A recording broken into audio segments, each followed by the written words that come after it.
たちが何気なくするくしゃみは実はプロの剛速球と同じ時速160キロなんだって。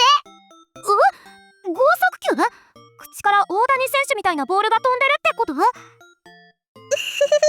それはね、ぷくっとひらめき。その通り。時速160キロ以上、特急電車を追い越すほどのエネルギーが凝縮されてるんだよ。口と鼻から同時に爆発させて、その勢いでウイルスが数メートル先まで一瞬で届くんだよ。口の中に小さな新幹線がいるみたいだね。マスクでしっかりガードしなきゃ。よし、これからは160キロの魔球を出さないように気をつけるよ。チャンネル登録、高評価よろしくね。